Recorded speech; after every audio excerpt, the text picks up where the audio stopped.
Hello दोस्तों, आप सभी का हमारे यूट्यूब चैनल पर स्वागत है। हम भारत का इतिहास पढ़ रहे थे, कक्षा 12वीं। ठीक है, उसका हम पहला अध्याय पढ़ रहे थे, भारत का वैभवपूर्ण अतीत। और इस अध्याय के हमने 2 वीडियो बना दिए हैं, ये तीसरा वीडियो है। और हमने पिछले वीडियो में धार्मिक साहित्य के बारे में पढ़ा, जिसके अंतर्गत हमने जैन साहित्य, बौद्ध साहित्य और ब्राह्मण ग्रंथों के बारे में पढ़ा। ठीक है, आज हम इससे आगे पढ़ने वाले हैं। तो अभी तक आपने हमारे चैनल को सब्सक्राइब नहीं किया है तो हमारे चैनल को सब्सक्राइब कर लीजिए और बेल आइकन को दबा दीजिए। ये जो अध्याय है, फर्स्ट अध्याय, ये 10 नंबर का अध्याय है। एग्जाम में इस अध्याय से 10 नंबर के सवाल आएंगे। ठीक है, तो भारत का वैभवपूर्ण अतीत, चलिए स्टार्ट करते हैं। आज हम पढ़ेंगे धर्मेंद्र साहित्य से। ठीक है, तो धर्मेंद्र साहित्य, इसमें धर्म के अतिरिक्त अन्य विषयों पर लिखा गया है। ठीक है, इसमें ऐतिहासिक, अर्ध ऐतिहासिक, विशुद्ध साहित्य ग्रंथ, नाटक, कथाकोश, काव्य ग्रंथ सम्मिलित हैं। तो धर्मेंद्र साहित्य वह साहित्य है जिसमें धर्म के अतिरिक्त लिखा गया है, जिसमें धर्म पर लिखा गया नहीं है। और धर्म के अतिरिक्त अन्य साहित्य ग्रंथ हो सकते हैं। और विशुद्ध साहित्य, नाटक, कथा, कोश, काव्य ग्रंथ आदि जो ग्रंथ है जिसमें धर्म से अलग लिखा गया है, इसे हम धर्मेंद्र साहित्य कहते हैं, जो कि प्राचीन इतिहास की जानकारी के प्रमुख स्रोत माने जाते हैं। ठीक है, आगे ऐतिहासिक ग्रंथ। ऐतिहासिक ग्रंथ में सबसे महत्वपूर्ण है राजतरंगिणी। ठीक है, राजतरंगिणी ग्रंथ का नाम है, जिसके लेखक है कलहर। इसकी रचना 1150 ईस्वी में की गई है। और इसमें प्राचीन समय से 12वीं शताब्दी तक का कश्मीर का इतिहास वर्णन है। ठीक है, कश्मीर के इतिहास का वर्णन है, जो कि प्राचीन समय से 12वीं सदी तक का इतिहास है। ठीक है, आगे बढ़ते हैं। आगे है अर्थशास्त्र।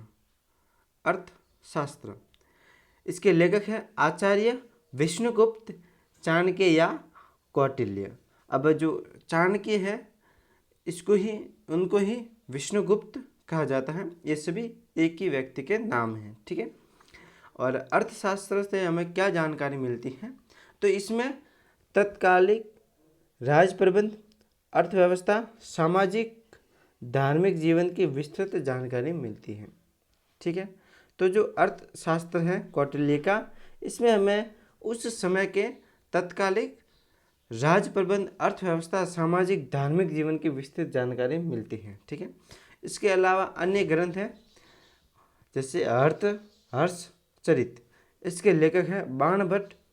दूसरा है गौड़वह, इसके लेखक है वागपति।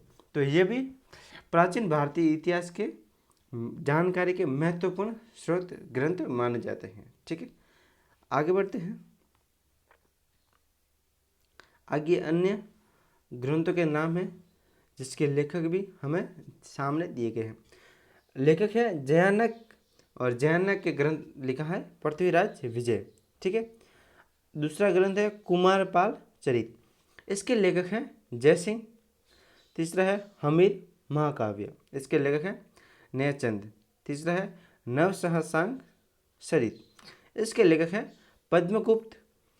और आगे है भोजचरित, इसके लेखक है बल्लाल। और है विक्रमांकदेव चरित। ठीक है, और इसके लेखक हैं विल्हण। ठीक है, आगे बढ़ते हैं। आगे है विशुद्ध साहित्य ग्रंथ। इसमें अनेक नाटक, व्याकरण, टीका, नाटक, व्याकरण, टीका काव्य, कथा साहित्य एवं कोश की रचना की गई। तो विशुद्ध साहित्य में नाटक, व्याकरण, टीका काव्य, कथा साहित्य एवं कोश की रचना की गई। इसमें या इससे हमें उस समय के शासकों के सामाजिक आर्थिक जीवन की जानकारी मिलती है।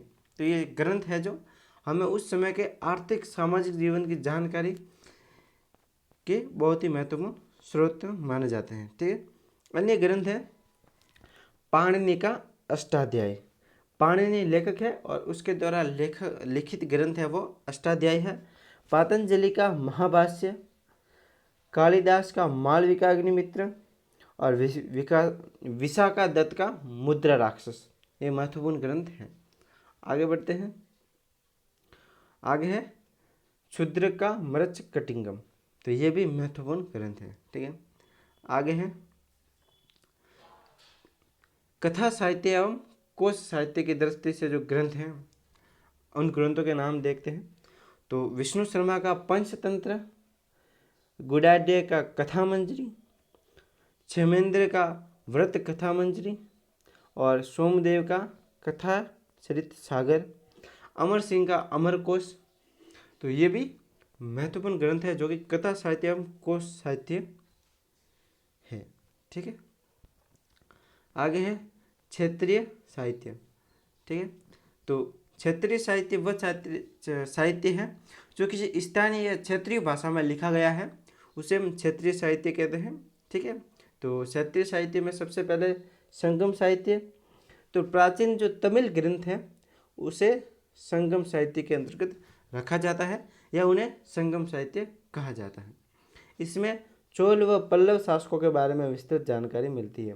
तो जो चोल शासक थे और पल्लव शासक थे उसके बारे में अगर हम जानकारी प्राप्त करना चाहते हैं तो हमें संगम साहित्य पढ़ना पड़ेगा, या संगम साहित्य से हमें उस शासकों के बारे में विस्तृत जानकारी मिलती है। और इस साहित्य के प्रणेता अगस्त्य ऋषि थे, तो अगस्त्य ऋषि इसके प्रणेता थे। आगे है तेलुगु ग्रंथ, तो दुर्जती द्वारा लिखित कृष्णदेवराय विजय युग, ये तेलुगु ग्रंथ है और इसमें विजयनगर राज्य के शासक कृष्णदेवराय की उपाधियों की या उपलब्धियों की जानकारी मिलती है। तो जो दुर्जती द्वारा लिखित कृष्णदेवराय विजय युग जो ग्रंथ है, तेलुगु ग्रंथ है, तो इसमें हमें विजयनगर साम्राज्य के शासक कृष्णदेवराय की उपलब्धियों की जानकारी मिलती है। ठीक है, आगे जो राजस्थानी भाषा के कुछ ग्रंथ हैं, तो चंद बरदाई द्वारा लिखित पृथ्वीराज रासो, पद्मनाथ का कानरदेव प्रबंध, बिठू राजा सुजा या बिठू सुजा का राव जैतसिरा चंद, सूर्यमल मिश्रण का वंश भास्कर और नैनसी का नैनसेरी ख्यात या नैनसे की ख्यात। ठीक है, तो ये प्रमुख ग्रंथ है जो धर्मेंद्र साहित्य के अंतर्गत आते हैं। तो आज की वीडियो में हम इतना ही पढ़ेंगे, आगे इससे आगे वाला हम अगले वीडियो में पढ़ेंगे। तो दोस्तों, अगर आपको ये वीडियो पसंद आया है तो हमारे वीडियो को लाइक करना और हमारे चैनल को सब्सक्राइब करना। ठीक है दोस्तों, आगे मिलते हैं अगले वीडियो में। धन्यवाद दोस्तों।